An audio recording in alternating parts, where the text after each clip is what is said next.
Aprende. Emprende. Produce. Negocia.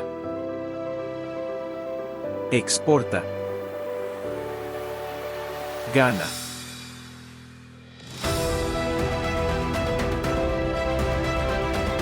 Esta charla ha sido dividida en 3 módulos. El primero vamos a ver conceptos básicos. De alguna u otra forma, si alguna de ustedes ya los tienen conocimiento, bueno, siempre es bueno repasarlos. De igual manera con los requisitos generales y específicos, y al final la importancia de las certificaciones internacionales, las certificaciones voluntarias de comercio sostenible, como se las denomina a nivel internacional. Entonces, en el primer módulo, en conceptos básicos, ¿en qué es exportación? En el régimen aduanero 40 es el régimen que permite la salida definitiva de mercancías de libre circulación fuera del territorio o de una zona especial de desarrollo económico. Porque es necesario, porque permite un crecimiento económico, encadenando una diversidad de beneficios como el ingreso de divisas, el incremento en la productividad, la creación de industrias y por ende la generación de empleo. Como lo dije cuando describimos la ruta,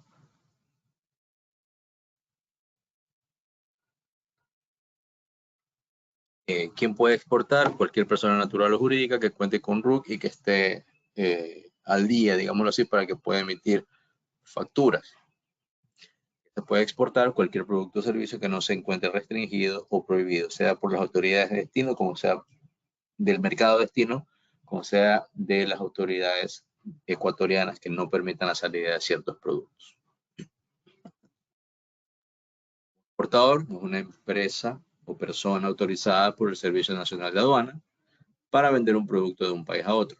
El Servicio Nacional de Aduana, el SENAE, es el órgano de la administración pública competente, facilitadora del comercio exterior para aplicar la legislación aduanera y sus normas complementarias. El banco es la empresa comercial que realiza operaciones financieras. ¿Por qué se lo menciona como concepto básico? Porque el documento usual para completar una transacción, para completar el pago, es una carta de crédito, y esa carta de crédito es emitida por un banco e intercambiada por sus corresponsales en el país que corresponde. Entonces, por eso se lo menciona aquí. Y el importador o el comprador internacional es la persona que introduce esos productos en un país. Transportista, una empresa autorizada por el organismo competente de su país de origen para ejecutar o hacer ejecutar el transporte de mercancías. Ese transporte puede ser aéreo, terrestre o marítimo. El consolidador de carga es el operador autorizado que transporta carga en forma agrupada, destinada a uno o más consignatarios. ¿Por qué se menciona el consolidador de carga? Porque dependiendo del tipo de productos que tenga la empresa, no van a necesitar todo un contenedor para mandar su mercadería. De repente es un pallet, 2 pallets. Entonces, ¿qué es lo que hace ese consolidador de carga? Como dice el nombre, consolida estos pallets de diferentes exportadores y los va acumulando hasta que completa la carga en el contenedor y lo puede enviar. Entonces, evidentemente, insisto, eso depende del tipo de producto, ¿no? A veces solo se piden muestras, a veces se pide solamente un palet o 2 palets para iniciar una prueba de mercado. Entonces, y a veces también por el tipo de productos, qué sé yo, si son artesanías o cosas así, de repente no amerita todo un contenedor. Entonces ahí entra el tema de la consolidación. El agente de aduana, cuya presencia no es obligatoria, pero sí existe, es el operador que gestiona los trámites de exportación e importación. No es obligatoria su presencia, pero existe. La compañía de seguros es la entidad que se ocupa de la aseguración de riesgos a terceros, es decir, resguardar aquellos bienes materiales de determinados riesgos a los que están expuestos. Y las empresas certificadoras, especialmente en la parte de comercio sostenible que vamos a ver al final, son las organizaciones privadas cuya función es evaluar la conformidad y certificar el cumplimiento de una norma de referencia, sea del producto, del servicio o del sistema de gestión de una organización.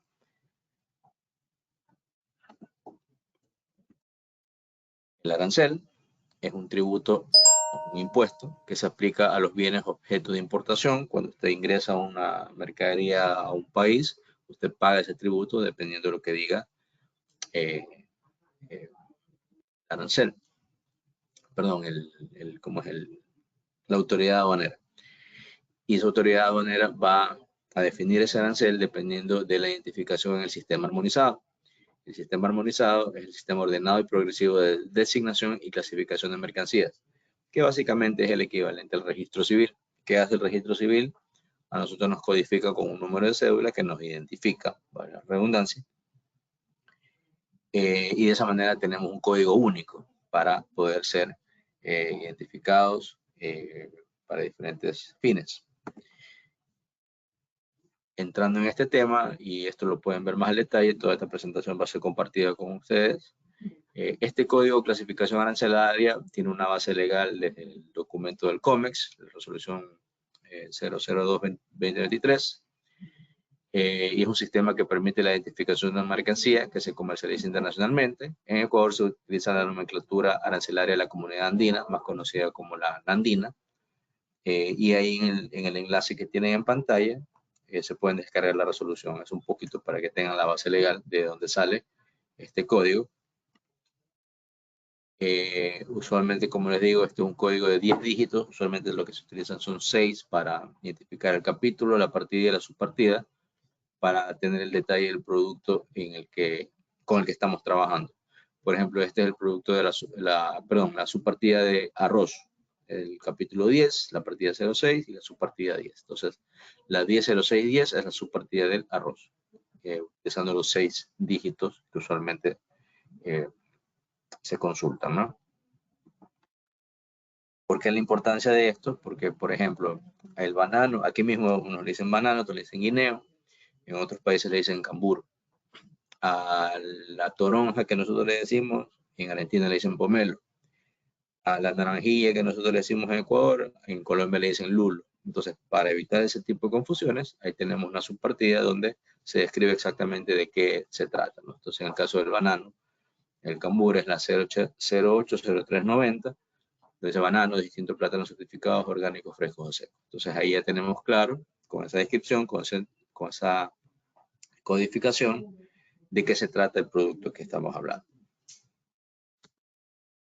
De igual manera, dentro de un sector, dentro de un producto, pueden haber varios subproductos. Entonces, no es lo mismo decir cacao en grano, que es la 180100, que pasta de cacao total o parcialmente desgrasada, manteca, grasa y aceite de cacao, o polvo de cacao sin azúcar. Entonces, como pueden ver en pantalla, todos esos semi-elaborados tienen sus diferentes subpartes. Para eso, la importancia de tener ese código o clasificación arancelaria. Evidentemente, si uno comienza de cero, la pregunta es cómo yo obtengo ese código. Para empezar, todas las alternativas que pueden ver en pantalla son sin costo. Nosotros de Procore podemos orientarlos y sugerirles una clasificación a través de nuestra área de asesoría al exportador, el servicio de asesoría al exportador. Ustedes también pueden hacer una búsqueda personal. Aquí tienen unos links que les pueden ayudar, el de Servicio Nacional de Aduanas. Tienen el capítulo del COMEX, y por otro lado también lo pueden hacer vía Google. También evidentemente es una fuente que dependiendo de dónde los lance, qué resultados les arrojen, pueden dar la información fidedigna también, ¿no? Pero en otras palabras, tienen opciones sin costo para identificar su código o clasificación arancelaria. De nuevo, la base legal, como les digo, es el COPSI. Pueden consultar eso con más detalle. Ahí tienen el enlace. Insisto, toda esta presentación va a ser compartida, así que por ese lado no vamos a profundizar en cuanto a la base legal de la clasificación arancelaria. En cuanto a los términos de negociación internacional, los famosos Incoterms, los Incoterms son conjuntos de reglas para la interpretación de los términos comerciales.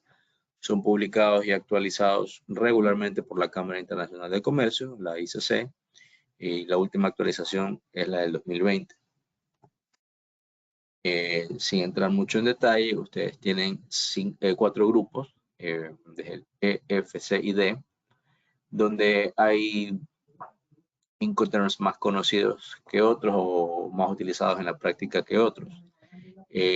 Si ustedes quieren ver de izquierda a derecha desde la E a la D, va a involucrar un nivel de riesgo y de responsabilidad en el transporte de la mercancía mayor para el exportador. Pero, por ejemplo, si ustedes tienen un ex-work, significa que el comprador va a ir a retirar sus productos, los productos que le acaba de comprar a usted, a su bodega. Es decir, yo como vendedor le digo, ven a ver tus productos, los que te acabo de vender, a mi bodega. Entonces, evidentemente, ahí el riesgo lo asume el comprador. El extremo opuesto a ese Incoterm es en la categoría D, el DDP, el Delivery Duty Paid. Ahí es exactamente lo opuesto. Ahí yo, como vendedor, le digo al comprador que voy a poner sus productos en su puerta. Es decir, yo me hago cargo de todos los riesgos y responsabilidades hasta llegar al destino final. Entonces, evidentemente, eso va a involucrar otro tipo de tratamiento, otro tipo de negociación.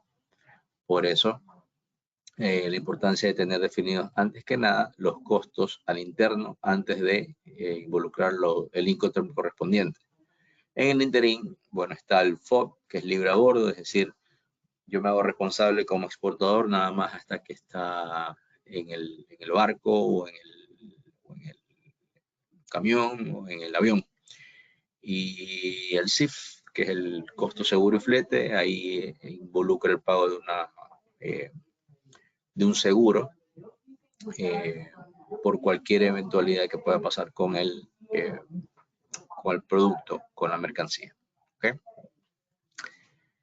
Entonces, en otras palabras, este es el nivel de riesgo y responsabilidad que va cambiando dependiendo de cada Incoterm, va a influir en el nivel del precio que usted puede pedir. No es lo mismo pedir un export, donde puede pedir un precio bajo, a un FOB, a un CIF o como les decía, a un DDP, que es el último extremo. Entonces, en estos dos enlaces que les puedo facilitar, que les facilito aquí, que ustedes pueden revisar más al detalle, en el uno ustedes tienen un enlace donde pueden empezar a calcular sus precios de exportación. Para empezar tienen que tener bien identificados sus costos a la interna y después calcular el tema del Incoterm correspondiente. Y en este enlace de aquí, ustedes pueden ver un video descriptivo de cada uno de los Incoterms que vimos de manera resumida en la tabla anterior. Pero de nuevo, la importancia de esto es que el Incoterm que ustedes vayan a negociar va a definir su nivel de precio, el precio que usted va a exigir ante ese comprador internacional. Vamos identificándolos o diferenciándolos.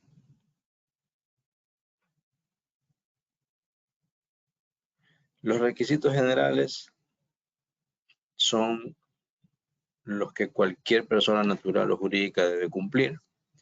Los requisitos específicos van a depender del producto y del destino. Y los requisitos del cliente básicamente son las que no son obligatorias, pero sí son demandadas en un mercado, especialmente hablando de las certificaciones voluntarias de comercio sostenible. Es decir, no son obligatorias por ley, pero sí las demanda el mercado. Y eso vamos a hablar más al detalle. Como requisito general, para empezar, una persona natural o jurídica necesita el RUC y tener todo habilitado ante el SRI. Necesita una firma electrónica, sea por token o sea por archivo. Y eso lo pueden gestionar ante la empresa Security Data o ante el registro civil. Eso es una gestión que deben de hacer porque esa firma electrónica ustedes la van a necesitar posteriormente para habilitarse ante el Equapass como operador de comercio exterior. Y evidentemente eso lo tienen que gestionar ante la SENAE. Entonces, esos tres requisitos son los que cualquier persona natural o jurídica debe de completar para poder acceder a una actividad de exportación. Pero repasando aspectos básicos del lo que se le pide en el SRI para la persona natural o jurídica. En cuanto a la persona natural, certificado de votación, copia de documentos que indique el lugar donde tendrá la actividad económica, ser ecuatoriano o extranjero residente, y presentar el original y copia de cédula de identidad. Si es una persona jurídica, la identificación de la sociedad, la identificación del representante legal y la ubicación de la matriz y los establecimientos. Como les decía, la firma electrónica básicamente es un archivo. Ese archivo les va a permitir firmar, valga la redundancia, documentos, y esa firma involucra una responsabilidad. Entonces, sea por token, que es como un pendrive que se lo dan, o sea por archivo, que si ustedes lo descargan y lo almacenan en un disco duro o en una nube, en un drive, en un Google Drive o en un Dropbox o alguna de estas herramientas que existen, ese archivo les va a permitir validar su firma en documentos necesarios para todos los demás trámites. Bueno, aquí hay un enlace donde ustedes pueden ver la opción de firma electrónica con el Banco Central, pero les piden los mismos tipos de documentos que la solicitan cuando usted tiene que validar el RUC. Con esta firma electrónica, ustedes pueden acceder al sistema Ecuapaz. Para empezar, en este enlace que ven aquí a su mano izquierda, en ecuapazaduana.gov.c, tienen que entrar y descargarse el navegador y el programa que les necesita. Básicamente es un sistema aparte, por ende tienen que utilizar toda una dinámica aparte para el sistema Ecuapaz. Para empezar con el programa Java, es prácticamente un explorador nuevo, y todo eso lo instalan para poder empezar a gestionar todo lo que tenga que ver con comercio exterior. El primer paso, una vez que se registran, es el registro de usuario como operador de comercio exterior, que es lo que significa OCE. Crean un usuario y contraseña, aceptan las políticas de uso, y al acceder al segundo paso, en el registro de autentificación, ahí es cuando les piden la firma electrónica, ¿no? Entonces ahí ustedes utilizan el instrumento que acaban de gestionar con Security Data o con el registro civil. Entonces esa es la importancia de la firma electrónica.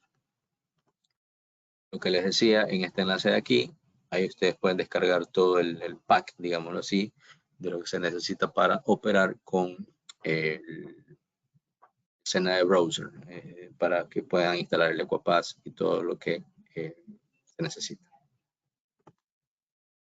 Ahí ustedes van a tener el menú que ven en pantalla, donde ingresan su RUC, su usuario, su contraseña, y ahí ya pueden acceder a todos los servicios, no solo de nuestro viceministerio, sino de todas las instituciones del Estado vinculadas al comercio exterior, como Agrocalidad, el Viceministerio de Producción, el Servicio de Acreditación Ecuatoriano, el ARCSA, el Ministerio de Ambiente, la Subsecretaría de Calidad y Inocuidad para temas de cultura, el MAC, de ganadería, entre otras instituciones. Entonces, en todo caso, esto les va a permitir acceder a todas las opciones de trámites que se puedan gestionar en el Ecuapaz.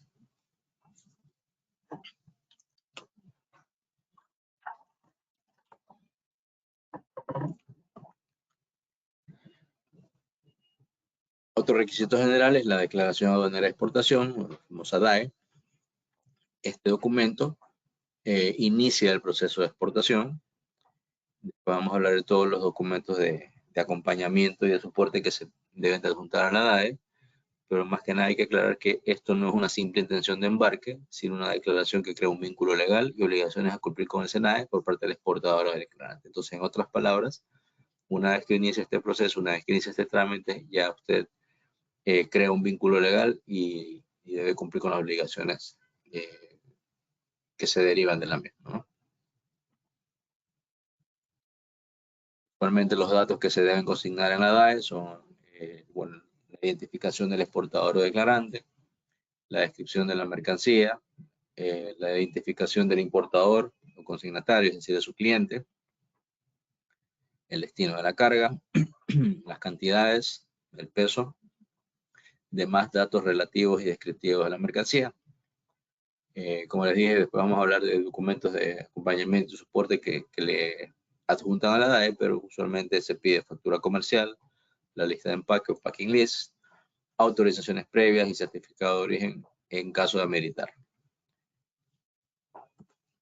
Este es un ejemplo donde justamente se incluyen los datos que acabamos de revisar, es decir, la información del declarante, la información del exportador, la información del agente, si es que es el caso, la información del consignatario, es decir, de su cliente, la información de la mercancía, entre otros. Entonces, esto es un ejemplo de lo que ustedes tienen que hacer. Como les decía, tenemos dos clases de documentación que hay que acompañar a la DAE. Los documentos de soporte y los documentos de acompañamiento. Los documentos de soporte son obligatorios y los documentos de acompañamiento van a depender del tipo de producto y el mercado al que se apunta. Los documentos de soporte en base al COPSI y que constituyen la base de la declaración aduanera son el documento de transporte, la factura comercial, la lista de empaque y el certificado de origen.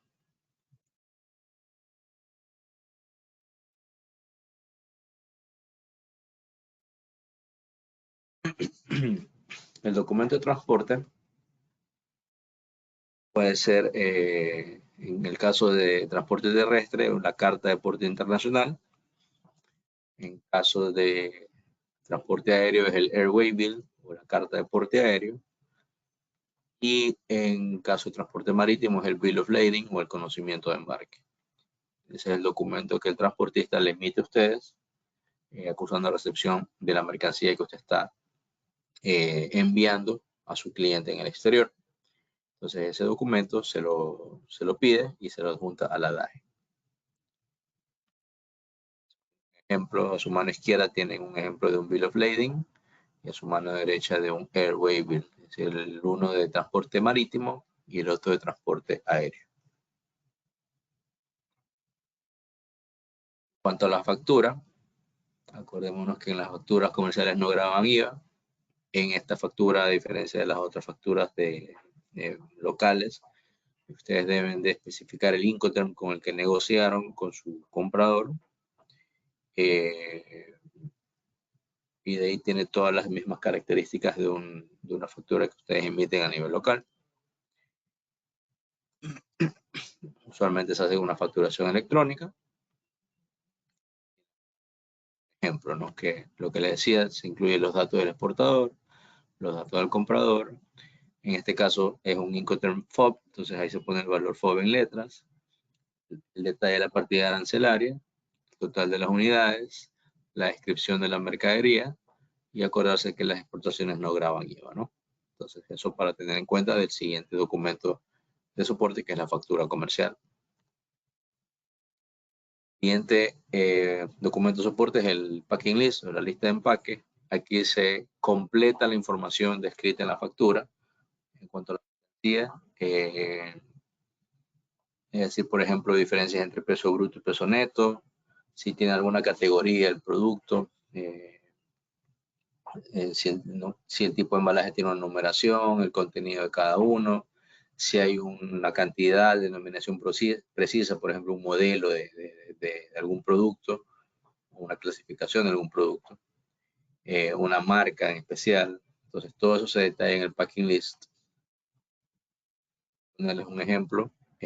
Aquí nosotros tenemos que son carteras de cuero, pero en la descripción ponemos que 6 carteras de cuero son modelo Lourdes, 17 son modelo Raquel y 16 son modelo Sara. Entonces, aquí tenemos una descripción que va más allá de lo que se puso en la factura. Tenemos la diferencia entre peso, la total de las unidades, el peso neto. Entonces ahí ya diferenciamos el peso bruto de lo enviado, pues, ¿no? Entonces este tipo de información es lo que se solicita también como documento de soporte, el packing list.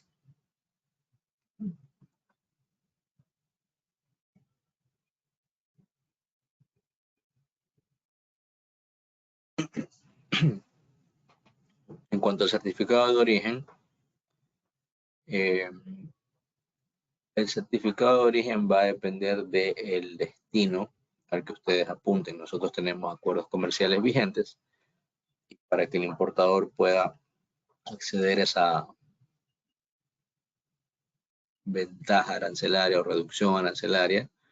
Tiene que certificar que el documento es, perdón, que la mercancía es ecuatoriana. Entonces, la intención del certificado de origen es esa, demostrar que el producto viene de Ecuador. Entonces, este documento acredita frente a la autoridad aduanera del país de destino que las mercancías detalladas en el mismo se han fabricado o producido en el país que se indica como origen, en este caso Ecuador. El certificado tiene un costo de $10, es emitido por el ministerio o por las cámaras habilitadas, los gremios productivos habilitados. Se emite un certificado por cada envío y el certificado va a variar según el destino, ¿no? Si tenemos acuerdo con la Unión Europea, pues bueno, se emite uno para allá. Tenemos un acuerdo con el EFTA, tenemos un acuerdo con el Mercosur y cosas así, con Chile.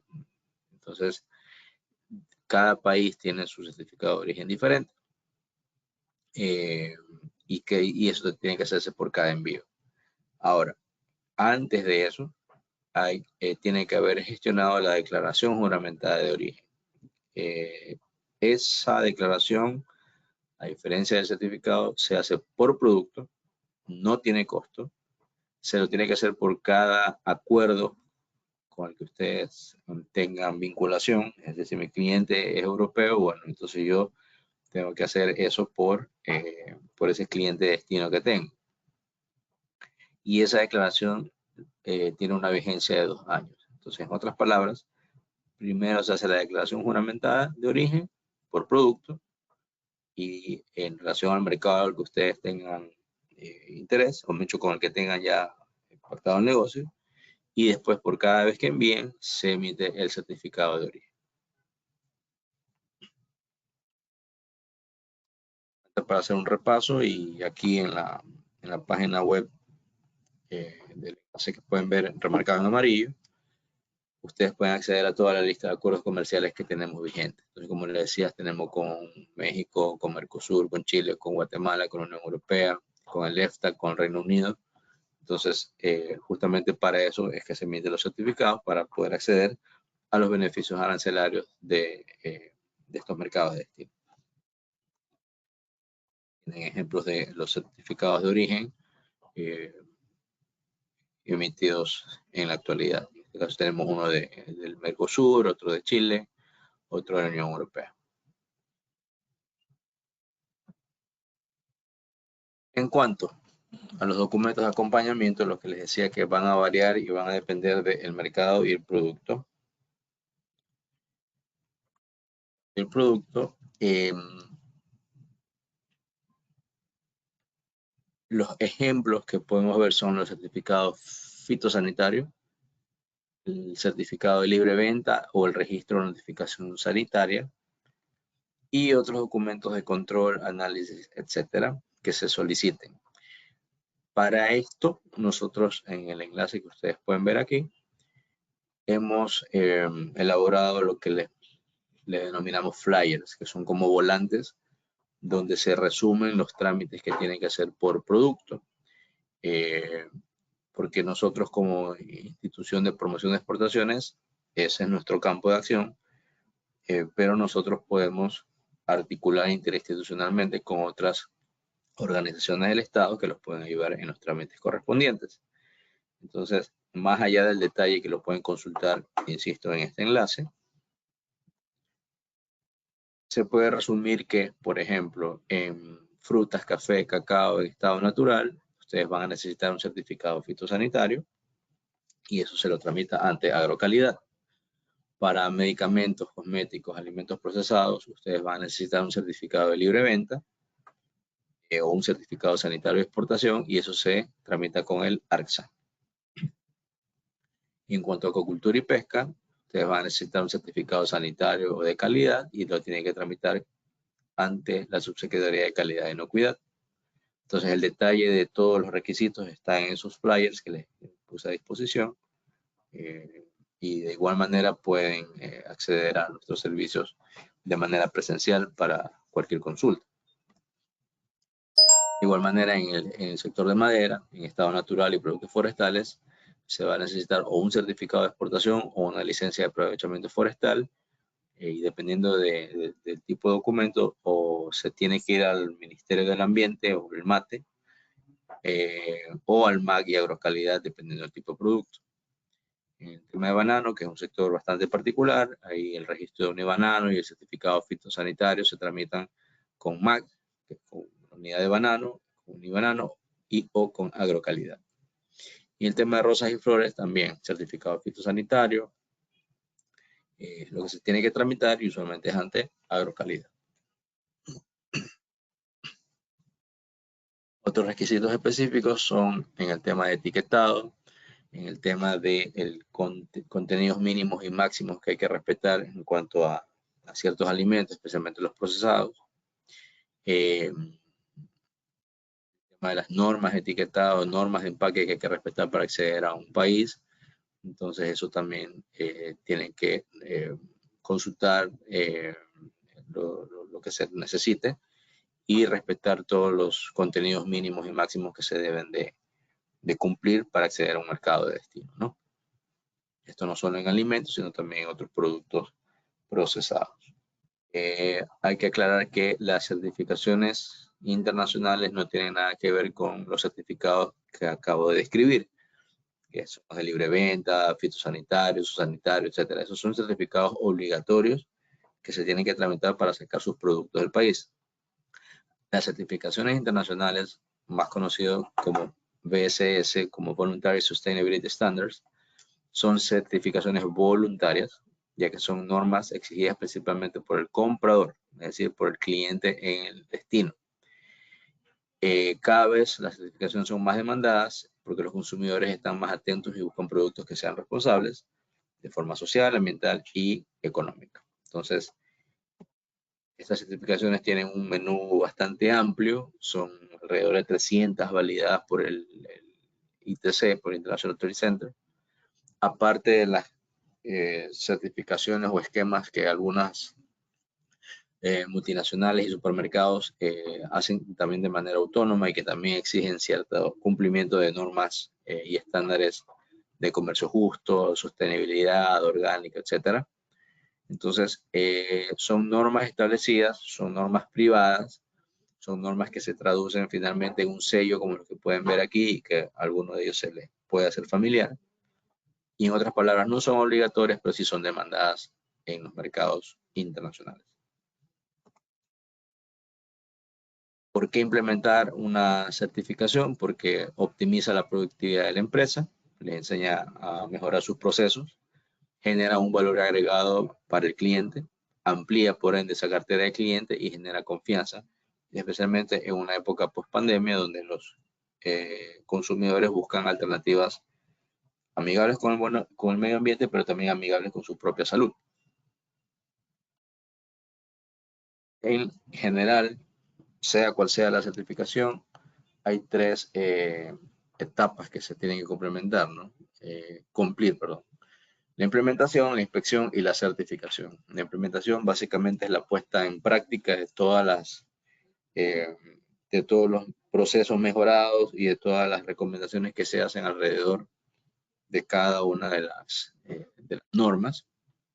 La inspección auditoría, que es cuando esta institución internacional viene y revisa que en efecto se han implementado estas nuevas prácticas, y la certificación, que es el sellito que ustedes pueden ver en el producto final y a la que se autoriza a la empresa para que se pueda utilizar y difundir. Entonces de esa manera ya se cumple con el trámite. Ahora, esto no es que es una sola vez, esto usualmente es periódico. Va a depender de la organización certificadora si es auditoría, si es inspección, es anual, es bianual, etc. Pero en general son estos tres pasos los que se siguen todo proceso de implementación de certificaciones internacionales. Y como les decía, tenemos un menú amplio, pero diferentes categorías. Las que ustedes ven en pantalla tienen que ver con la inocuidad alimentaria. La más conocida quizás sea la HACCP o HACCP, donde tiene que ver con análisis de riesgos y puntos críticos de control. Otra muy conocida es la EPM, que tiene que ver con buenas prácticas de manufactura. La ISO 22000, que también tiene que ver con inocuidad alimentaria. Esa es la ISO que tiene que ver con ese tema. Y la SQF, que tiene más que ver con productos refrigerados. En temas de comercio justo, la más conocida es la que tienen a su derecha, es que la Fair Trade, pero a partir de ahí comenzaron otras certificaciones, como la de World Fair Trade Organization o WFTO, Natural and Fair, SPP, etc. El enfoque de estos sellos es garantizar que los ingresos generados por la venta de sus productos van directamente a asociaciones de productores de países en vías de desarrollo y que estas asociaciones respetan políticas sociales, de respeto al medio ambiente, de respeto a la no inclusión de niños en los procesos de producción, a la equidad de género, a temas ambientales, etc. Estas son prácticas de sostenibilidad, la famosa Rainforest Alliance, donde pueden ver ahí la ranita. Esa ahora último se fusionó con otra que era bastante conocida, que es la UTZ. Y lo que busca es garantizar el hábitat de los animales que puedan vivir alrededor de un cultivo. La ISO 14001, que es la más conocida de las ISO en cuanto a temas ambientales. La FSC, que tiene que ver con un compromiso de reforestación. Eso ustedes lo pueden ver en productos derivados de la madera o de productos forestales, como en algunos cartones, de hecho lo pueden ver, entre otros. En cuanto a la certificación orgánica, aquí un paréntesis, antes de aplicar a cualquiera de estos sellos, que por lo general están vinculados a un mercado de destino, tienen que primero cumplir con la normativa ecuatoriana. Entonces, en cuanto a la normativa ecuatoriana, eso lo regula Agrocalidad. Y con Agrocalidad, una vez que se registren como operador, se certifiquen con un operador que esté autorizado, y en ese momento ya pueden acceder a una certificación orgánica internacional. La que tienen en el centro es la que está vinculada a la Unión Europea. A su izquierda tienen la de Estados Unidos. A su derecha una que es más europea, que es Naturland, privada. La JAS tiene que ver con el mercado japonés y así sucesivamente. Entonces, en otras palabras, la base principal para el tema de certificación orgánica primero es la legislación nacional. ¿Por qué la importancia de todos estos sellos? Y esto un poco para mostrarles cifras. Desde el año 2008 a 2020, ustedes pueden ver una evolución en cuanto a hectáreas certificadas a nivel mundial. Estamos hablando de que del 2008 prácticamente de cero hasta el año 2020 tenemos alrededor de 20 millones de hectáreas certificadas a nivel mundial con diferentes sellos. Y dentro de esas hectáreas certificadas tenemos productos de nuestra oferta exportable. Tenemos banano, tenemos cacao, tenemos café y hay otros productos que evidentemente tienen más vigencia o relevancia en otros países que concentran su producción en los mismos. Por ejemplo, el aceite de palma, el algodón, la soya, la caña de azúcar, tienen también su peso. A nivel internacional podemos ver que entre todos los sellos orgánicos es el tipo de certificación más demandado, donde tienen alrededor de 75 millones de hectáreas. De ahí otros interesantes y más relacionados con la presencia en Ecuador. Si ustedes suman lo de UTZ y Rainforest, que son actualmente una sola institución, tenemos alrededor de 7 millones de hectáreas certificadas. De ahí le sigue Global Gap y Fair Trade, que tienen mucha presencia en Ecuador también. Entonces ahí tienen toda una lista de la mayor cantidad de hectáreas certificadas de diferentes sellos, ¿no? Pero evidentemente vemos que la prevalencia de la certificación orgánica es impresionante y se lleva de largo a todas las demás sellos.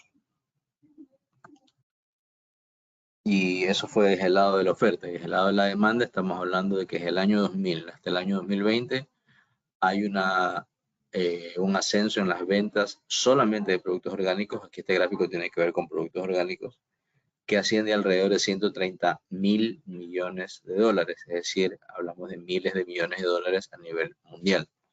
Esa ha sido la evolución y esto sigue creciendo. Entonces no es solamente por una responsabilidad social, ambiental, sino también por un evidente interés económico, que también los pequeños productores y pequeños exportadores participan en este segmento que vemos que no es tan chico como aparentaría ser. Si lo queremos ver a nivel de bloque, estos 130.000 millones de dólares se distribuyen a nivel de bloque entre la Unión Europea, entre los 27 países de la Unión Europea, con el 38%, y Estados Unidos con el 39%. Si lo queremos ver a nivel de país, Alemania es el principal comprador de productos orgánicos, seguido de Francia, y de ahí tenemos la distribución entre otros países como Italia, Suiza, Reino Unido, Suecia, España, Austria, etc. Entonces, como pueden ver, hay un mercado bastante interesante de consumo para estos productos.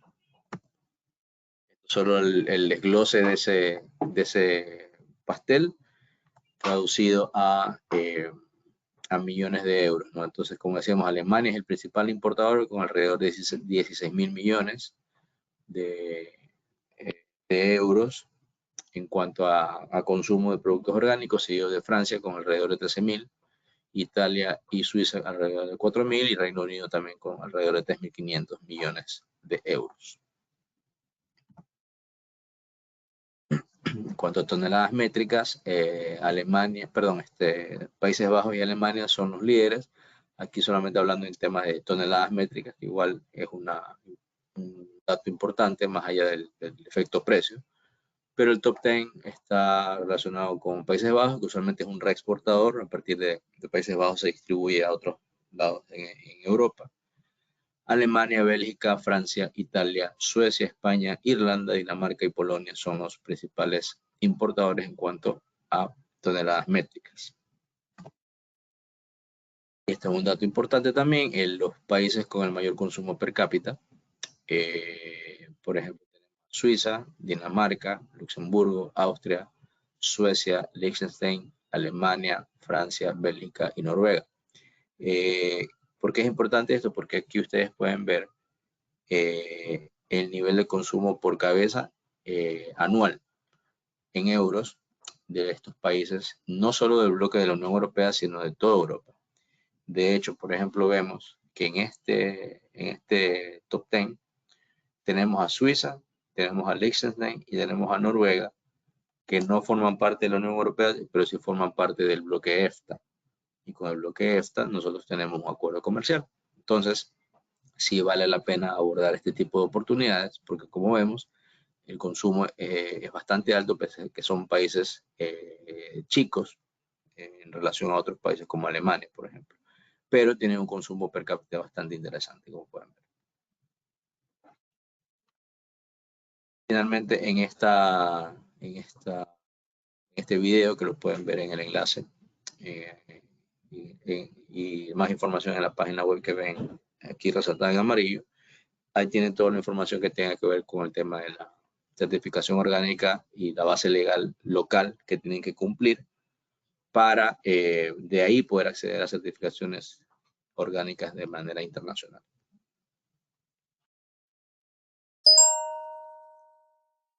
Y si te gustó este práctico curso, no te olvides de darle me gusta, suscribirte y darle a la campanita para mantenerte al tanto de nuevos cursos.